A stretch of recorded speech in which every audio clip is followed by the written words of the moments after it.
میری جیٹھانی نے مجھ پر اپنے ہیرے کے ہار کی چوری کا جھوٹا الزام لگا کر مجھے پورے خاندان کے سامنے ذلیل کیا اور گھر سے دھکے دلوا دیے۔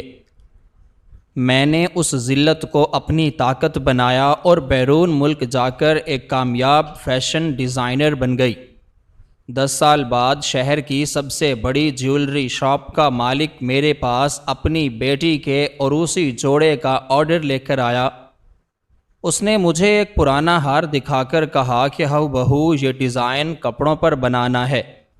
اس ہار کو دیکھتے ہی میرے پیروں تلے سے زمین نکل گئی، کیونکہ سونار نے بتایا کہ یہ ہار اسے۔ میری شادی جب اس گھر میں ہوئی تو میں نے بے شمار خواب دیکھے تھے کہ میں اس نئے رشتے کو اپنی محبت اور خدمت سے سنواروں گی اور سب کا دل جیت لوں گی، لیکن مجھے اندازہ نہیں تھا کہ میرا واسطہ کن لوگوں سے پڑنے والا ہے۔ میں نے شروع دن سے ہی گھر کے ہر فرد کی خدمت کو اپنا فرض سمجھا اور کبھی کسی کام سے انکار نہیں کیا۔ صبح سویرے اٹھنے سے لے کر رات گئے تک میں مشین کی طرح کام کرتی رہتی تھی، تاکہ میری ساس، میرے سسر اور میرا شوہر، خاص طور پر میری جیٹھانی مجھ سے خوش رہیں۔ میری جیٹھانی کا رویہ ہمیشہ سے میرے ساتھ حاکمانہ اور تحقیر آمیز رہا۔ وہ خود کو گھر کی مالکہ سمجھتی تھیں، کیونکہ وہ مجھ سے پہلے اس گھر میں آئی تھیں اور ان کا تعلق ایک بہت ہی مالدار گھرانے سے تھا۔ وہ اکثر اپنے قیمتی لباس اور زیورات کا دکھاوا کرتی رہتی تھیں اور مجھے احساس دلاتی تھیں کہ میں ان کے مقابلے میں کچھ بھی نہیں ہوں۔ ان کے پاس ایک ہیرے کا ہار تھا جو انہیں ان کے میکے سے ملا تھا، اور وہ اس ہار پر بہت غرور کرتی تھیں۔ وہ ہار واقعی بہت قیمتی تھا اور وہ اسے خاص تقریبات میں پہن کر سب پر اپنی برتری ثابت کرنے کی کوشش کرتی تھیں۔ میں ہمیشہ ان کی باتوں کو نظر انداز کر دیتی اور خاموشی سے اپنے کام میں لگی رہتی، کیونکہ میں جانتی تھی کہ بحث کرنے سے گھر کا سکون برباد ہوگا۔ میرا شوہر بھی ہمیشہ مجھے خاموش رہنے کی تلقین کرتا تھا، اور میں اس کی خاطر ہر طعنہ اور ہر کڑوی بات برداشت کر لیتی تھی۔ مجھے لگتا تھا کہ شاید ایک دن میری خاموشی اور میری لگن ان لوگوں کا دل نرم کر دے گی اور مجھے اس گھر میں وہ مقام مل جائے گا جس کی میں حقدار ہوں، لیکن میری یہ سوچ بالکل غلط ثابت ہوئی، اور ایک ایسا دن آیا جس نے میری زندگی کی پوری عمارت کو زمین بوس کر دیا۔ اس دن گھر میں معمول کے مطابق سب کام ہو رہے تھے۔ میں صبح سے باورچی خانے میں مصروف تھی اور دوپہر کے کھانے کی تیاری کر رہی تھی کہ اچانک میری جیٹھانی کے کمرے سے ان کے رونے اور چیخنے کی آوازیں آنے لگیں۔ وہ زور زور سے رو رہی تھیں اور کہہ رہی تھیں کہ ان کا سب سے قیمتی ہیرے کا ہار ان کی الماری سے غائب ہو گیا ہے۔ ان کی آواز سن کر گھر کے تمام افراد، جن میں میری ساس، میرے سسر، میرا شوہر اور میرا جیٹھ شامل تھے، بھاگ کر ان کے کمرے کی طرف گئے۔ میں بھی گھبرا کر چولہا بند کر کے ان کے کمرے کی طرف دوڑی۔ جب میں وہاں پہنچی تو میری جیٹھانی نے مجھے دیکھتے ہی ایک عجیب سی نفرت بھری نگاہ سے گھورا اور سب کے سامنے چلا کر کہا کہ اس گھر میں چور کوئی اور نہیں بلکہ میں ہوں۔ ان کا یہ جملہ سن کر میرے پیروں تلے سے زمین نکل گئی اور میرا دل زور زور سے دھڑکنے لگا۔ مجھے سمجھ نہیں آ رہا تھا کہ وہ کیا کہہ رہی ہیں۔ میں نے روتے ہوئے ان سے التجا کی کہ وہ مجھ پر اتنا بڑا اور گھناؤنا الزام نہ لگائیں۔ میں نے تو ان کی الماری کی طرف آنکھ اٹھا کر بھی نہیں دیکھا، لیکن وہ کسی کو سننے کو تیار نہیں تھیں۔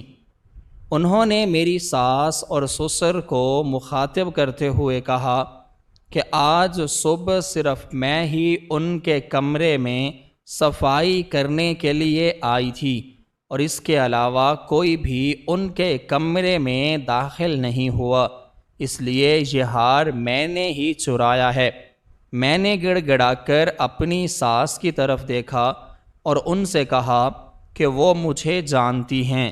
میں غریب ضرور ہوں، لیکن میں نے کبھی کسی کی چیز پر بری نظر نہیں ڈالی۔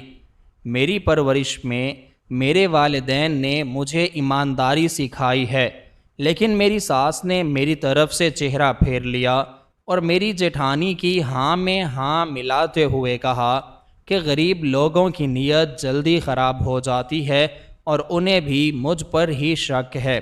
یہ سن کر میری روح تک کانپ گئی۔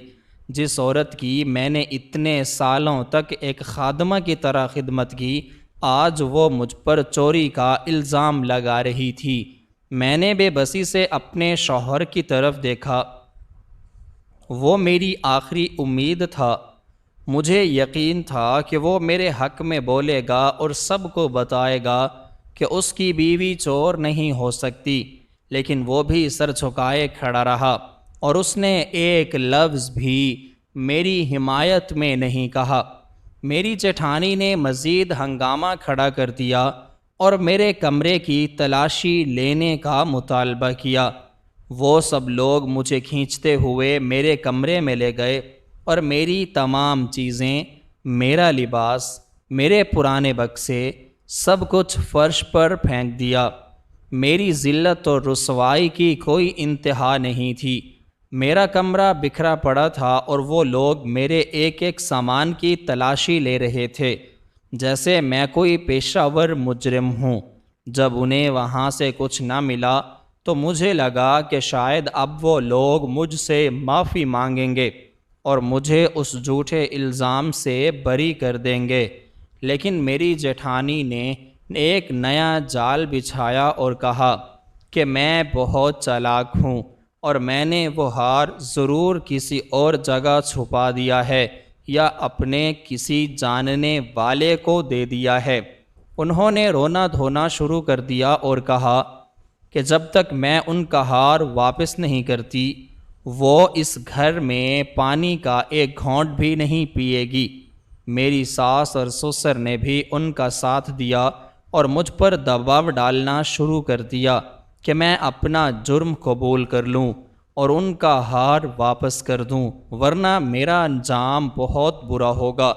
میں مسلسل رو رہی تھی اور قرآن ہاتھ میں لے کر قسمیں کھا رہی تھی کہ میں نے وہ ہار نہیں لیا، لیکن میری ہر قسم، میری ہر سسکی اور میرے ہر آنسو کا ان لوگوں پر کوئی اثر نہیں ہو رہا تھا۔ وہ سب جیسے اندھے اور بہرے ہو چکے تھے اور صرف میری جیٹھانی کی باتوں پر یقین کر رہے تھے۔ مجھے اس دن احساس ہوا کہ اس گھر میں میری کوئی حیثیت نہیں ہے۔ میں صرف ایک بے وقت انسان ہوں جسے کوئی بھی جب چاہے اپنے پیروں تلے رونج سکتا ہے۔ میں نے اپنے شوہر کے پیر پکڑ لیے اور اس سے کہا کہ وہ مجھے اس عذاب سے نکالے۔ میں اس کی عزت ہوں اور اگر وہ مجھ پر الزام لگا رہے ہیں تو یہ اس کی بھی بے عزتی ہے۔ لیکن اس نے غصے سے مجھے دھکا دیا اور کہا کہ میں نے اس کا سر شرم سے جھکا دیا ہے اور وہ ایک چور عورت کو اپنی بیوی نہیں رکھ سکتا۔ اس کے یہ لفظ میرے دل میں خنجر کی طرح اتر گئے۔ میرا اپنا شوہر جس کے ساتھ میں نے اپنی پوری زندگی کو گزارنے کا وعدہ کیا تھا، وہ بھی مجھ پر بھروسہ نہیں کر رہا تھا۔ میری جیٹھانی کا چہرہ اس وقت غرور اور تکبر سے بھرا ہوا تھا۔ وہ مجھے ذلیل ہوتے ہوئے دیکھ کر اندر ہی اندر خوش ہو رہی تھیں۔ انہوں نے میرے سسر سے کہا کہ ایسی عورت کو اس گھر میں رہنے کا کوئی حق نہیں ہے جو ان کی عزت اور مال کے لیے خطرہ ہو۔ میرے سسر نے بھی ان کی بات سے اتفاق کیا اور میرے شوہر کو حکم دیا کہ وہ مجھے فوراً اس گھر سے نکال دے۔ میں نے سب کے ہاتھ جوڑے، سب کے پیر پکڑے۔ میں نے ان سے بھیک مانگی کہ مجھے اس طرح بے عزت کر کے نہ نکالیں۔ میرے مائکے میں میرے بوڑھے والدین ہیں، وہ یہ صدمہ برداشت نہیں کر سکیں گے۔ میں نے کہا کہ اگر آپ لوگوں کو مجھ پر شک ہے تو مجھے کسی بند کمرے میں قید کر دیں۔ لیکن مجھے گھر سے نہ نکالیں۔ لیکن وہاں کوئی بھی رحم دل نہیں تھا۔ میری ساس نے آگے بڑھ کر مجھے بازو سے پکڑا اور گھسیٹتے ہوئے صحن کی طرف لے گئیں۔ میری جیٹھانی بھی ان کے ساتھ مل کر مجھے برا بھلا کہہ رہی تھیں اور مجھے دھکے دے رہی تھیں۔ پورے محلے کے لوگ ہماری دیواروں کے پاس جمع ہو چکے تھے اور یہ تماشا دیکھ رہے تھے۔ میری عزت تار تار ہو چکی تھی۔ میرے آنسو رکنے کا نام نہیں لے رہے تھے اور میری زبان پر صرف اللہ کا نام تھا کہ وہ میری بے گناہی کا گواہ ہے۔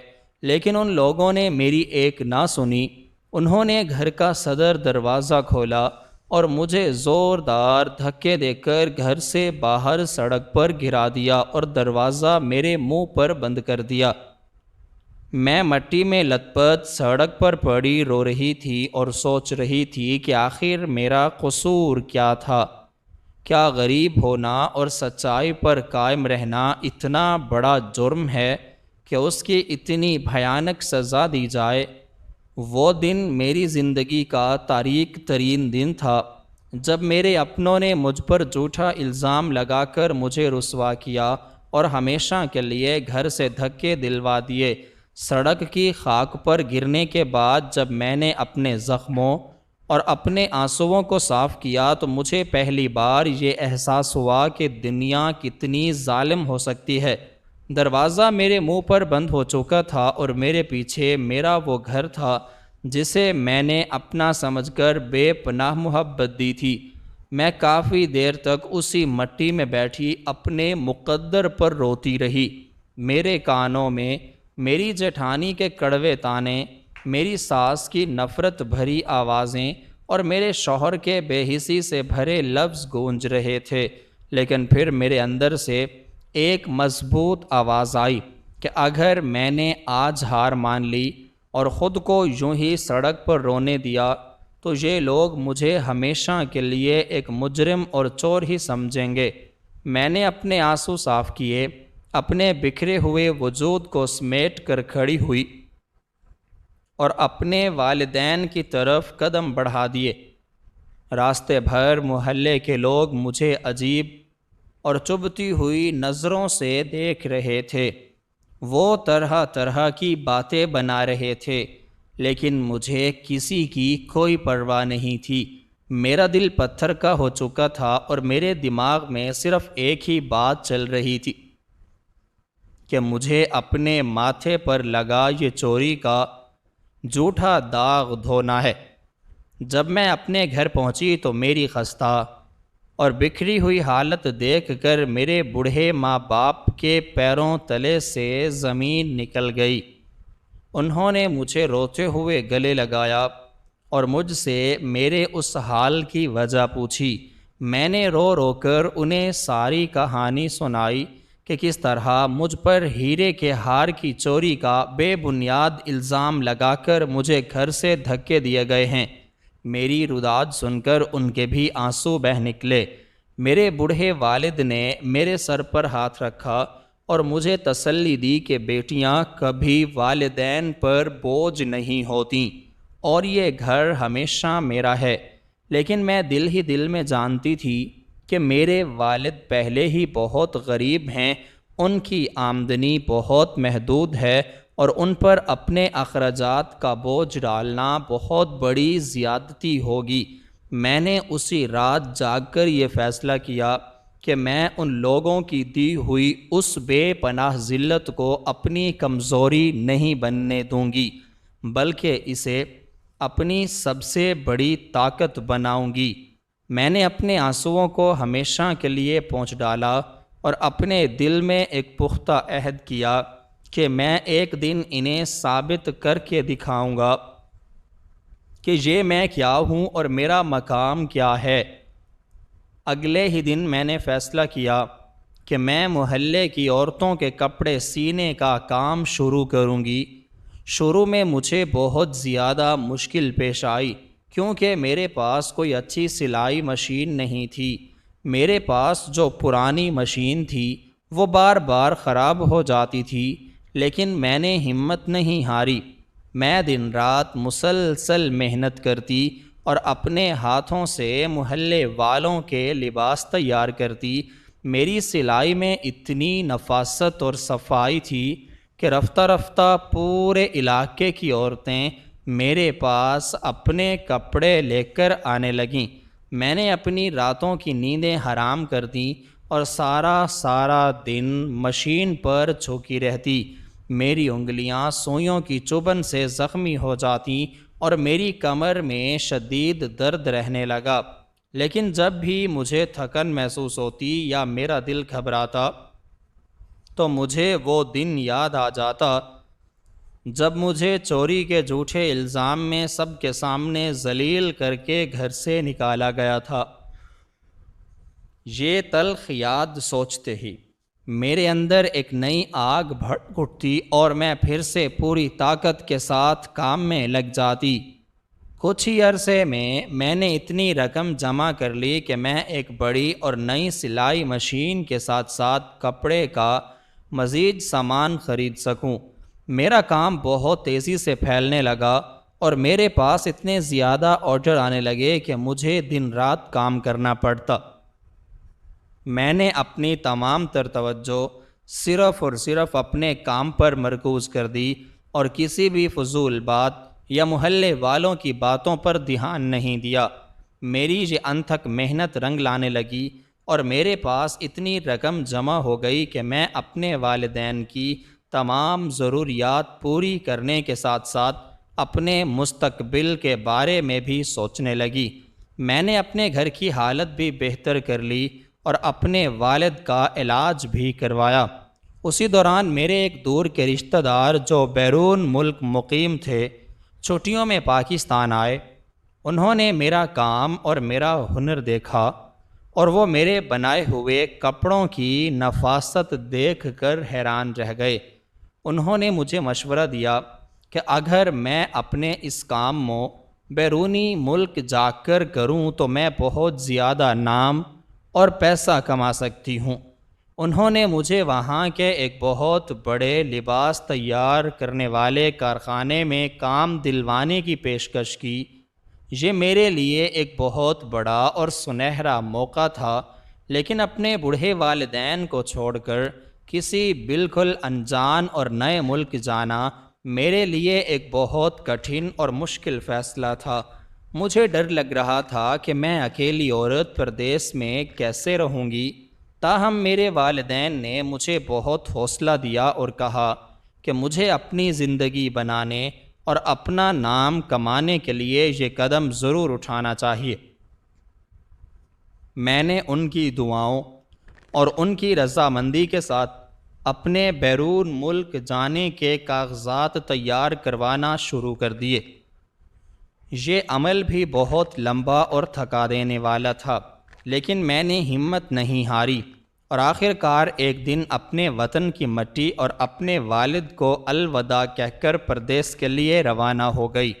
جب میں اس نئے ملک میں پہنچی تو سب کچھ میرے لیے بالکل نیا اور بے حد اجنبی تھا۔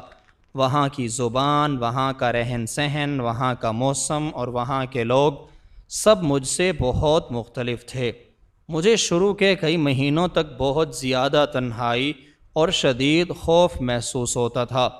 میں ایک بہت چھوٹے سے کرائے کے کمرے میں رہتی تھی اور سارا دن اس بڑے کارخانے میں کپڑے سلائی کرنے کا کام کرتی تھی۔ وہاں کا کام بہت سخت اور تھکا دینے والا تھا۔ مجھے روزانہ 12 گھنٹے کھڑے رہ کر بھاری مشینیں چلانا پڑتی تھیں۔ کئی بار ایسا ہوتا کہ میں تھک کر چور ہو جاتی اور رات کو اپنے چھوٹے سے کمرے میں اکیلی بیٹھ کر روتی۔ مجھے اپنا گھر اور اپنے والدین بہت یاد آتے، لیکن پھر میں خود کو یاد دلاتی کہ میں یہاں رونے یا ہار ماننے نہیں آئی، بلکہ خود کو دنیا کے سامنے ثابت کرنے آئی ہوں۔ میں نے وہاں کی مقامی زبان سیکھنا شروع کی اور ساتھ ہی ساتھ کپڑے بنانے اور ان کے نت نئے ڈیزائن تیار کرنے کے نئے طریقے بھی سیکھے۔ میں نے اپنی پوری توجہ اپنے کام کی بہتری پر لگا دی۔ میں کارخانے کے مالک کو اپنے ہنر اور اپنی لگن سے اتنا متاثر کرنے میں کامیاب ہو گئی کہ اس نے کچھ ہی عرصے میں مجھے عام درزیوں کی جگہ سے ہٹا کر فیشن ڈیزائنر کے خاص شعبے میں شامل کر دیا۔ یہ اس پردیس میں میری پہلی سب سے بڑی کامیابی تھی۔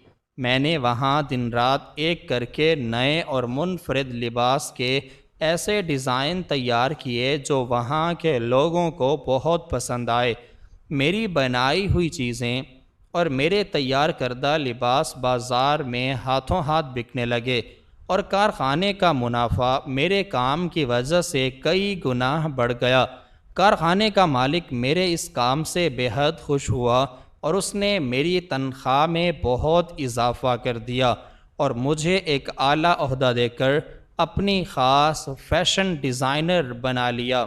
لیکن میری منزل ابھی بہت دور تھی۔ میں نے سوچ لیا تھا کہ میں ساری زندگی کسی کے ماتحت کام کرنے کی بجائے اپنا خود کا ایک بہت بڑا نام بنانا چاہتی ہوں۔ میں نے کئی سالوں تک وہاں خون پسینہ ایک کر کے اپنی کمائی میں سے ایک ایک پیسہ بچایا۔ میں نے اپنی ذات پر کوئی خرچ نہیں کیا۔ میرا مقصد صرف پیسہ جمع کرنا تھا۔ میں نے وہاں کے بازار کے کام کو پوری طرح سمجھا اور لوگوں کی پسند کو جانچا۔ جب میرے پاس اتنی رقم جمع ہو گئی کہ میں اپنا کام آزادانہ طور پر شروع کر سکوں تو میں نے اس کارخانے کی نوکری چھوڑ دی اور شہر کے ایک اچھے علاقے میں ایک چھوٹی سی دکان کرائے پر لے کر اپنے ڈریس تیار کرنے کا آزاد کاروبار شروع کیا۔ شروع میں مجھے قدم قدم پر بہت سی مشکلات کا سامنا کرنا پڑا، کیونکہ اس نئے ملک میں میرا کوئی جاننے والا نہیں تھا، کوئی میری مدد کرنے والا نہیں تھا اور نہ ہی کوئی بڑا نام تھا۔ لیکن مجھے اپنے ہاتھوں کے ہنر اور اللہ کی ذات پر پورا یقین تھا۔ میں نے اپنے ہاتھوں سے اتنے خوبصورت اور دلکش ڈریس تیار کیے کہ جو بھی گاہک انہیں دیکھتا وہ دنگ رہ جاتا۔ میں نے دن رات کی پرواہ کیے بغیر صرف اور صرف اپنے کام پر پوری توجہ دی۔ میں بازار سے خود ہی اچھا کپڑا خرید کر لاتی، خود ہی اس کا ڈیزائن بناتی، اسے اپنے ہاتھوں سے کاٹتی اور خود ہی اسے سلائی کرتی۔ میری یہ انتھک محنت اور دیانتداری رفتہ رفتہ رنگ لانے لگی اور میری دکان پر گاہکوں کا رش بڑھنے لگا۔ لوگوں کو میرا کام اور میرا رویہ اتنا پسند آیا کہ وہ دور دور سے میرے پاس اپنے خاص تقریبات کے لباس تیار کروانے کے لیے آنے لگے۔ میری کامیابی کا یہ سفر بہت طویل اور انتہائی صبر آزما تھا۔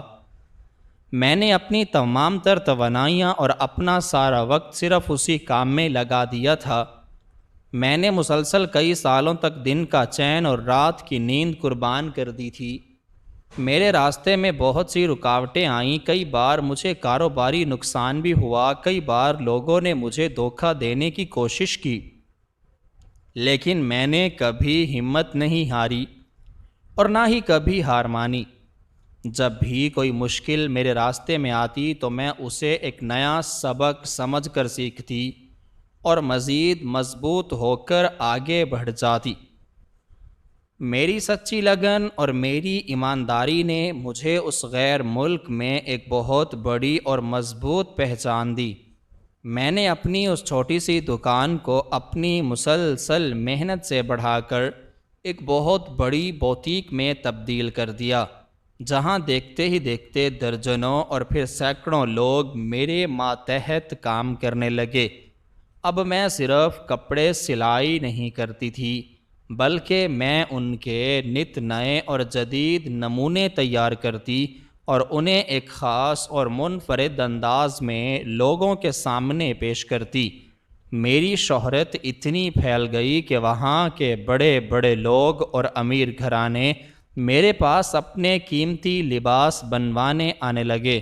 مقامی اخبارات اور رسالوں میں میرے کام کی تعریفیں چھپنے لگیں اور ہر طرف میرے نام کے چرچے ہونے لگے۔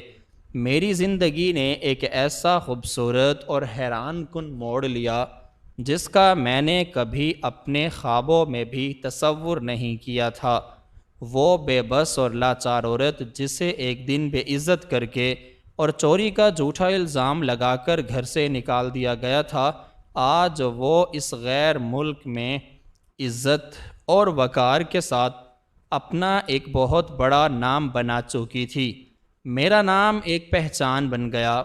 میرے بنائے ہوئے لباس بڑے بڑے بازاروں اور دکانوں کی زینت بننے لگے، اور میں نے کامیابی کی ان بلندیوں کو چھو لیا جہاں تک پہنچنا ہر کسی کے بس کی بات نہیں ہوتی۔ میرا یہ سفر قطعاً آسان نہیں تھا۔ میں نے بے شمار قربانیاں دیں۔ میں نے اپنوں کی جدائی کا دکھ سہا۔ میں نے طویل تنہائی برداشت کی۔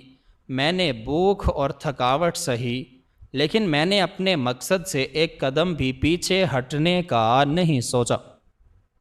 میں نے ان تمام لوگوں کو جنہوں نے مجھے مٹی میں ملانے کی کوشش کی تھی، اپنی شاندار کامیابی سے ایک خاموش اور بھرپور جواب دیا تھا۔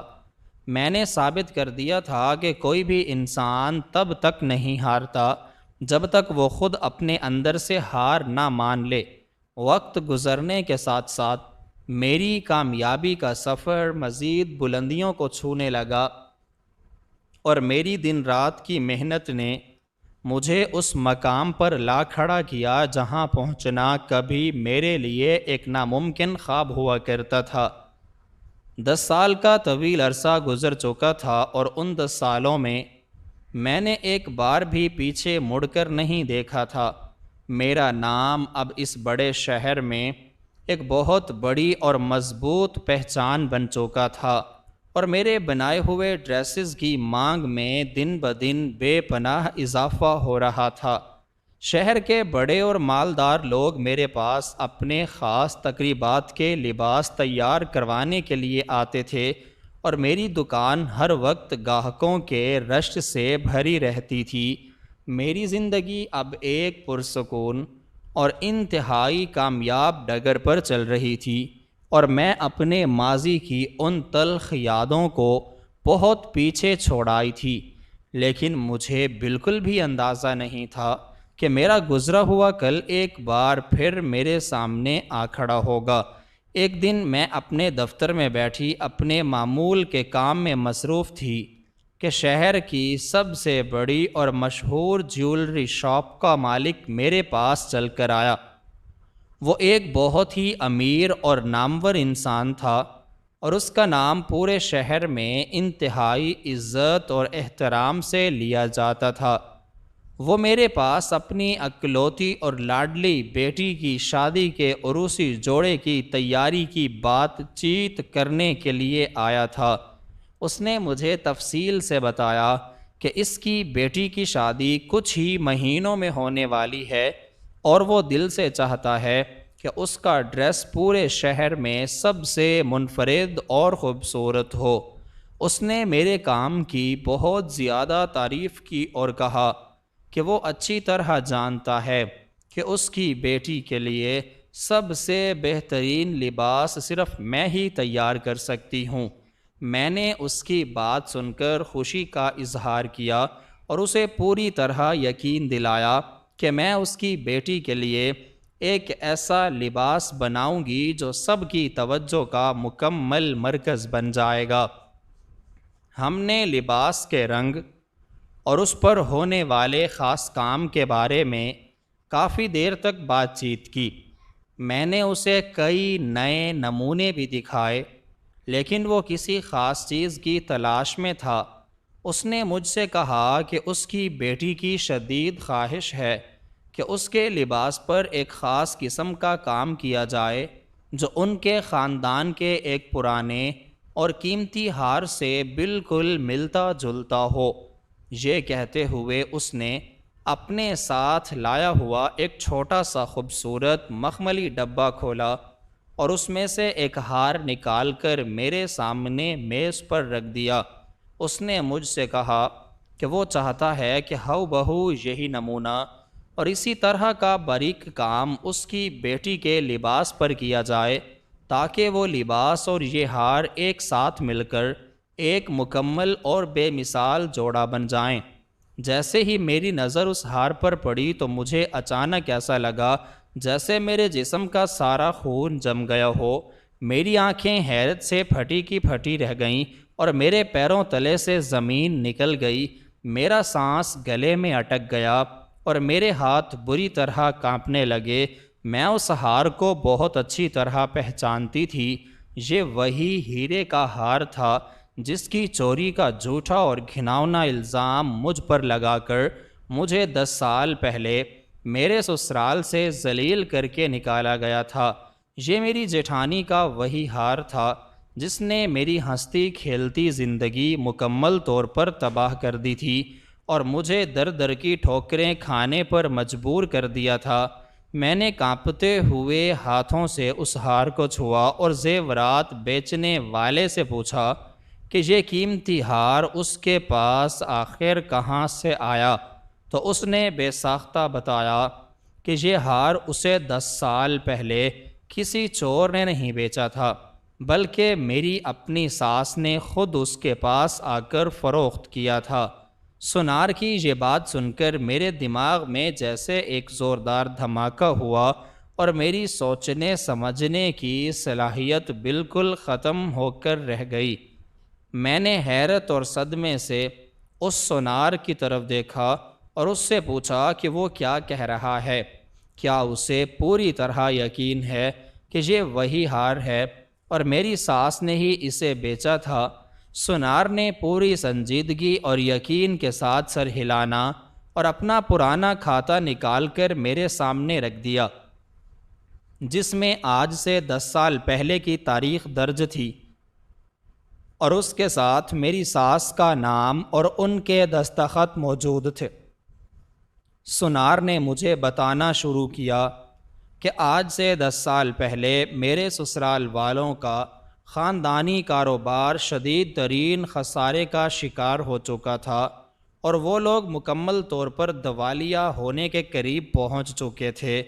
ان کے پاس اپنے ملازمین کو تنخواہیں دینے اور بازار کا قرضہ چکانے کے لیے 1 روپیہ بھی نہیں بچا تھا۔ ان کی خاندانی عزت اور ان کا بھرم بازار میں بالکل ختم ہونے والا تھا اور ان کی ساری جائیداد نیلام ہونے کے خطرے سے دوچار تھی۔ ایسے انتہائی کڑے اور مشکل وقت میں میری ساس نے اپنے خاندانی وقار اور اپنے شوہر کے کاروبار کو بچانے کے لیے ایک انتہائی خفیہ قدم اٹھایا تھا۔ وہ کسی کو بتائے بغیر انتہائی خاموشی سے اس سونار کے پاس آئی تھیں جو ان کا پرانا خاندانی سونار تھا اور جس پر وہ مکمل بھروسہ کر سکتی تھیں۔ انہوں نے یہ قیمتی ہیرے کا ہار جو اصل میں میری جیٹھانی کا تھا سونار کے حوالے کیا اور اس سے رو رو کر التجا کی کہ وہ اس ہار کو خرید لے اور اس کے بدلے میں انہیں اتنی رقم دے دے جس سے ان کا ڈوبتا ہوا کاروبار اور ان کی خستہ ہوتی خاندانی عزت بچ سکے۔ سونار نے بتایا کہ میری ساس اس وقت بہت زیادہ پریشان اور خوفزدہ تھیں۔ انہوں نے سونار سے قسم لی تھی کہ وہ یہ راز مرتے دم تک کسی کو نہیں بتائے گا کہ انہوں نے اپنے ہی گھر کی بہو کا ہار چرا کر بیچا ہے۔ سونار نے ان کی مجبوری کو دیکھتے ہوئے وہ ہار خرید لیا اور انہیں منہ مانگی رقم دے دی جس سے ان کا کاروبار تو بچ گیا لیکن ایک بہت بڑا جھوٹ اس گھر کی بنیادوں میں دفن ہو گیا۔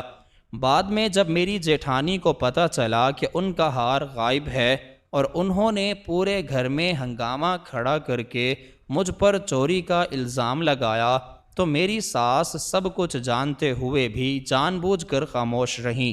انہوں نے ایک بار بھی میرے حق میں آواز نہیں اٹھائی بلکہ انہوں نے خود آگے بڑھ کر مجھے برا بھلا کہا اور مجھے گھر سے دھکے دے کر نکالنے میں میری جیٹھانی کا پورا ساتھ دیا۔ یہ سب کچھ انہوں نے صرف اس لیے کیا تاکہ ان کی چوری کا راز فاش نہ ہو جائے اور ان کی نام نہاد خاندانی عزت اور کاروبار کے دیوالیہ ہونے کا سچ کسی کے سامنے نہ آ سکے۔ انہوں نے اپنی جھوٹی عزت کو بچانے کے لیے میری سچی عزت کو سر عام نیلام کر دیا تھا۔ انہوں نے ایک بے گناہ اور معصوم لڑکی کی زندگی برباد کرنے میں ایک لمحے کی بھی ہچکچاہٹ محسوس نہیں کی تھی۔ یہ کیسی خود غرضی اور کیسی منافقت تھی جس نے میرے پورے وجود کو اندر تک ہلا کر رکھ دیا تھا۔ میں سوچ بھی نہیں سکتی تھی کہ جس عورت کو میں نے ماں کا درجہ دیا تھا، جس کے پاؤں میں نے دابے تھے، جس کی میں نے دن رات خدمت کی تھی، وہ اتنی ظالم اور بے حس ہو سکتی ہے کہ اپنا گناہ میرے سر تھوپ کر مجھے ہمیشہ کے لیے ذلت کی اندھی کھائی میں دھکیل دے۔ ان کی اس خوفناک سچائی نے میرے سامنے اس پورے خاندان کے چہرے سے شرافت کا پردہ نوچ ڈالا تھا۔ مجھے احساس ہوا کہ اس خاندان کی پوری بنیاد ہی جھوٹ، فریب، منافقت اور دھوکے پر رکھی گئی تھی۔ وہ لوگ بظاہر بہت عزت دار اور مالدار بنتے تھے، لیکن اندر سے وہ اتنے کھوکھلے اور غلیظ تھے کہ اپنے مفاد کے لیے کسی کی بھی جان اور عزت سے کھیل سکتے تھے۔ میرے دل میں اس وقت ایک عجیب سی بھڑک اٹھی آگ۔ یہ انتقام کی آگ تھی۔ 10 سال تک میں نے جس ذلت اور رسوائی کا بوجھ اپنے سینے پر اٹھائے رکھا تھا، آج اس کا اصلی مجرم میرے سامنے بے نقاب ہو چکا تھا۔ میرا دل چاہا کہ میں فوراً اس سنار سے وہ رسید اور وہ ثبوت لوں اور سیدھا پاکستان جا کر ان لوگوں کے منہ پر ماروں۔ میرا دل چاہا کہ میں پوری دنیا کے سامنے اور ان کے تمام رشتہ داروں کے سامنے ان کا پردہ فاش کروں اور انہیں بتاؤں کہ اصل چور میں نہیں بلکہ ان کی اپنی ساس تھی، جس نے ہی اپنے ہی گھر میں ڈاکہ ڈالا تھا۔ میں چاہتی تھی کہ میں انہیں اسی طرح سڑک پر کھڑا کر کے ذلیل کروں جس طرح انہوں نے مجھے بے یار و مددگار سڑک پر پھینک دیا تھا۔ میرے ذہن میں انتقام کے نت نئے منصوبے بننے لگے۔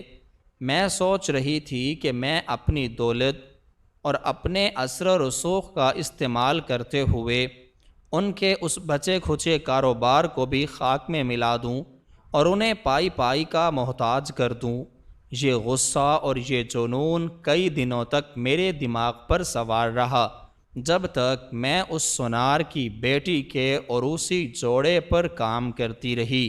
میری ہر سوئی کی چبھن کے ساتھ مجھے اپنا وہ زخم یاد آتا تھا جو انہوں نے مجھے دیا تھا۔ میں نے اس لباس پر اس ہیرے کے ہار کا پورا نمونہ اپنے ہاتھوں سے اتارا اور اس دوران میرے آنسو بار بار اس کپڑے پر گرتے رہے۔ میں روتی تھی اور سوچتی تھی کہ انسان کتنا گرا ہوا ہو سکتا ہے اور کس طرح وہ اپنی جھوٹی انا کی تسکین کے لیے دوسروں کی زندگیوں کو تباہ کر دیتا ہے۔ میں نے دن رات ایک کر کے وہ لباس تیار کیا۔ وہ لباس اتنا خوبصورت اور شاہکار تھا کہ دیکھنے والا اپنی پلکیں جھپکنا بھول جائے۔ اس میں لگا ہوا ایک ایک دھاگا اور ایک ایک موتی میری 10 سالہ محنت، میرے صبر اور میری اس عظیم جدوجہد کا عکاس تھا۔ جب وہ جوڑا مکمل طور پر تیار ہو گیا تو میں نے اسے بہت غور سے دیکھا۔ اس میں بنا ہوا ہیرے کے ہار کا وہ نقش مجھے اب ڈرا نہیں رہا تھا، بلکہ وہ مجھے میری طاقت کا احساس دلا رہا تھا۔ اس ہار نے مجھے ذلیل ضرور کیا تھا، لیکن اسی ہار کی وجہ سے میں آج اس مقام پر پہنچی تھی۔ اگر اس دن مجھے اس گھر سے نہ نکالا جاتا تو شاید میں آج بھی اسی گھر کے باورچی خانے میں برتن دھو رہی ہوتی اور ان جاہل اور منافق لوگوں کی غلامی کر رہی ہوتی۔ مجھے یہ سوچ کر اچانک ایک عجیب سا سکون محسوس ہونے لگا۔ میرے اندر بھڑکتی ہوئی انتقام کی وہ آگ آہستہ آہستہ ٹھنڈی ہونے لگی۔ میں نے خود سے سوال کیا کہ اگر میں نے ان سے بدلہ لے بھی لیا اور انہیں دنیا کے سامنے ذلیل کر بھی دیا تو کیا اس سے میرے وہ 10 سال واپس آ جائیں گے جو میں نے تکلیف اور تنہائی میں گزارے ہیں؟ کیا اس سے میرے والدین کے وہ آنسو واپس آ جائیں گے جو انہوں نے میری رسوائی پر بہائے تھے؟ کیا ان گرے ہوئے لوگوں کو ذلیل کرنے سے میرا رتبہ مزید بڑھ جائے گا؟ ان تمام سوالوں کا جواب نفی میں تھا۔ مجھے اچانک یہ گہرا احساس ہوا کہ جن لوگوں کی اپنی کوئی عزت نہیں، وہ لوگ جھوٹ اور دھوکے کے سہارے زندہ ہیں۔ انہیں ذلیل کرنا میرے وقار کے خلاف ہو چکا ہے۔ میں ان جیسی نہیں ہوں۔ میں نے سچائی اور محنت کے راستے پر چل کر اپنا نام بنایا ہے، اور میں انتقام جیسی چھوٹی اور گھٹیا سوچ میں پڑ کر اپنی اس شاندار کامیابی کو داغدار نہیں کر سکتی۔ مجھے یہ بات پوری طرح سمجھ آ گئی تھی کہ اللہ نے مجھے جو یہ شاندار مقام، یہ عزت، یہ دولت اور یہ بے پناہ شہرت عطا کی ہے، یہی میری سب سے بڑی کامیابی ہے، اور ان لوگوں کے لیے یہی سب سے بڑی سزا ہے کہ جس لڑکی کو انہوں نے ایک کیڑے کی طرح مسل کر پھینک دیا تھا، آج وہ اتنی بڑی بن چکی ہے کہ ان کی پہنچ سے کوسوں دور ہے۔ آج وہ لوگ اپنی اسی چھوٹی سی دنیا میں اپنے اس جھوٹ اور منافقت کے ساتھ جی رہے ہوں گے، جبکہ میں نے پوری دنیا میں اپنا نام روشن کر لیا ہے۔ میرا یہ رتبہ اور میرا یہ مقام ہی میرے بے گناہ ہونے کی سب سے بڑی دلیل ہے۔ میں نے ایک لمبی سانس لی اور اپنے دل سے ان لوگوں سے بدلہ لینے کا خیال ہمیشہ کے لیے نکال دیا۔ میں نے اس سنار کو بلایا اور اس کی بیٹی کا وہ شاندار عروسی جوڑا خاموشی سے اس کے حوالے کر دیا۔ جب سنار نے وہ جوڑا دیکھا تو اس کی آنکھوں میں خوشی کے آنسو آ گئے۔ اس نے مجھے بے شمار دعائیں دیں اور کہا کہ اس نے اپنی زندگی میں اتنا خوبصورت لباس کبھی نہیں دیکھا تھا۔ میں نے مسکرا کر اس کا شکریہ ادا کیا اور اس کے ہاتھ سے وہ ہیرے کا ہار جو اس نے مجھے نمونے کے طور پر دیا تھا اسے واپس کر دیا۔ اس ہار کو واپس کرتے ہوئے مجھے ایسا لگا جیسے میں نے اپنے ماضی کا سارا بوجھ اپنے کندھوں سے اتار کر پھینک دیا ہے۔ میں مکمل طور پر آزاد ہو چکی تھی۔ اب میرے دل میں کسی کے لیے کوئی نفرت، کوئی غصہ اور کوئی انتقام کا جذبہ باقی نہیں رہا۔ میں نے اس سونار سے کہا کہ وہ یہ ہار ہمیشہ اپنے پاس محفوظ رکھے، کیونکہ یہ صرف ایک زیور نہیں ہے بلکہ یہ جھوٹ اور سچ کے درمیان ایک بہت بڑا سبق ہے۔ میں نے اسے یہ بھی بتا دیا کہ وہ ہار جس عورت نے اسے بیچا تھا وہ میری ساس تھی، اور میں وہی لڑکی ہوں جس پر اس ہار کی چوری کا الزام لگا تھا۔ یہ سن کر وہ سنار شدید حیرت اور شرمندگی میں ڈوب گیا۔ اس نے مجھ سے معافی مانگنے کی کوشش کی کہ وہ انجانے میں اس ظلم کا حصہ بن گیا تھا، لیکن میں نے اسے روک دیا اور کہا کہ اس میں اس کا کوئی قصور نہیں ہے۔ جو کچھ بھی ہوا وہ میرے حق میں بہت بہتر ثابت ہوا، کیونکہ اگر وہ ظلم مجھ پر نہ ہوتا تو میں کبھی بھی اپنے اندر کی طاقت کو نہ پہچان پاتی اور نہ کبھی اتنی بڑی فیشن ڈیزائنر بن پاتی۔ اس واقعے کے بعد میری زندگی میں ایک نیا سکون اور ایک نیا نور آ گیا تھا۔ میں نے اپنے دل کو ہر طرح کے کینے اور بغض سے پاک کر لیا تھا۔ جب انسان معاف کر دیتا ہے تو اس کا دل ہلکا ہو جاتا ہے، اور میں نے بھی یہی کیا۔ میں نے اپنے والدین کو اپنے پاس بلوا لیا۔ جب وہ پہلی بار مجھے اس نئے ملک میں آئے اور انہوں نے میری اتنی بڑی کامیابی اور میرا اتنا بڑا کاروبار دیکھا تو ان کی آنکھوں میں خوشی کے آنسو چھلک پڑے۔ میرے بوڑھے والد نے میرے ماتھے کو چوما اور کہا کہ انہیں مجھ پر فخر ہے۔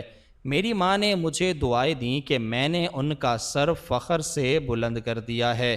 ان کے آنے کے بعد میری زندگی میں جیسے بہار ہی آ گئی۔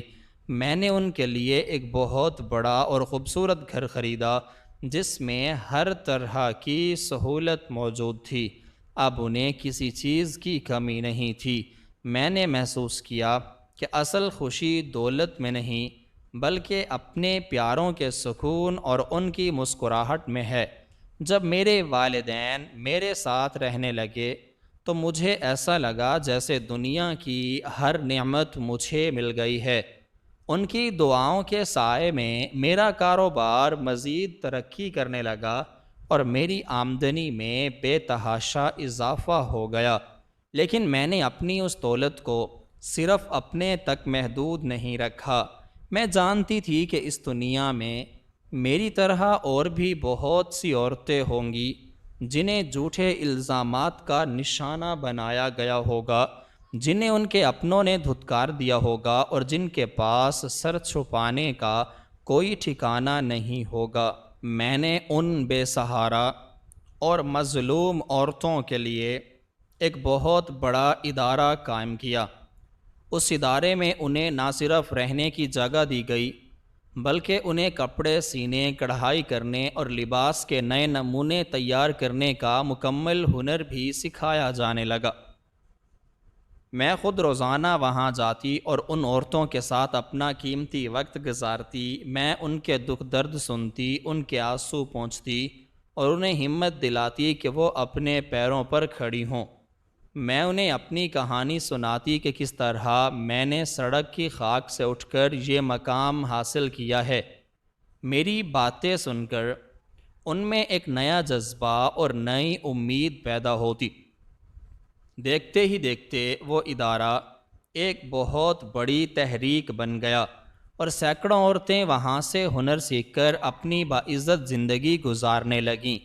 میں نے ان کے لیے روزگار کے دروازے کھول دیے اور ان کی بنائی ہوئی چیزیں اپنے نام سے بازار میں بیچنے لگی، جس کا سارا منافع ان عورتوں کی فلاح و بہبود پر خرچ ہوتا تھا۔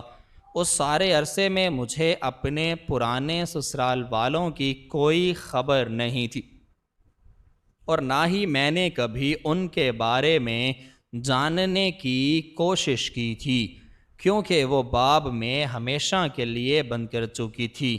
لیکن کہتے ہیں کہ وقت سب سے بڑا منصف ہوتا ہے اور وہ ہر انسان کو اس کے کیے کی سزا ضرور دیتا ہے اور قدرت اپنا انتقام خود لیتی ہے۔ کچھ سال اور گزرنے کے بعد مجھے پاکستان سے آنے والے اپنے ایک پرانے جاننے والے کے ذریعے خبر ملی کہ میرے پرانے سسرال والوں کا انجام بہت عبرتناک اور خوفناک ہوا ہے۔ میری ساس نے جو ہیرے کا ہار بیچ کر اپنا کاروبار جمانے کی کوشش کی تھی وہ صرف ایک عارضی سہارا ثابت ہوا۔ ان کی بنیادوں میں چونکہ جھوٹ، منافقت اور دھوکہ تھا، اس لیے ان کا کاروبار زیادہ دیر نہ چل سکا۔ ان کی ساکھ بازار میں مکمل طور پر تباہ ہو گئی اور آخر کار وہ مکمل طور پر دیوالیہ ہو گئے۔ ان پر لوگوں کا اتنا قرض چڑھ گیا کہ ان کا بڑا سا گھر، ان کی گاڑیاں اور ساری جائیداد قرض خواہوں نے نیلام کر دی۔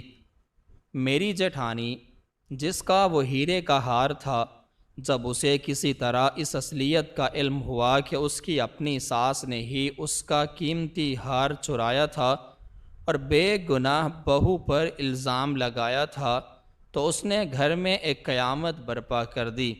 اس نے اپنے شوہر یعنی میرے جیٹھ کو مجبور کیا کہ وہ اپنے والدین سے الگ ہو جائے، اور یوں وہ خاندان جو مجھ پر الزام لگا کر خود کو بہت عزت دار اور اونچا سمجھتا تھا، بری طرح بکھر کر رہ گیا۔ میری جیٹھانی اپنے شوہر کو لے کر الگ ہو گئی اور میرے بوڑھے ساس سسر اکیلے رہ گئے۔ ان کے پاس نہ دولت رہی، نہ گھر اور نہ ہی کوئی عزت۔ وہ کرائے کے ایک چھوٹے اور خستہ حال مکان میں رہنے پر مجبور ہو گئے، جہاں انہیں 2 وقت کی روٹی کے لالے پڑ گئے۔ میرا شوہر، جس نے میرا ساتھ نہیں دیا تھا اور مجھے جھوٹے الزام کی بنیاد پر گھر سے دھکے دے کر نکال دیا تھا، اس نے میرے جانے کے کچھ عرصے بعد دوسری شادی کر لی تھی، لیکن اس کی دوسری بیوی نہایت سخت مزاج اور لالچی عورت نکلی۔ اس نے اس کا جینا حرام کر دیا، اور جب ان کا کاروبار تباہ ہوا اور پیسہ ختم ہوا تو وہ بھی اسے چھوڑ کر چلی گئی۔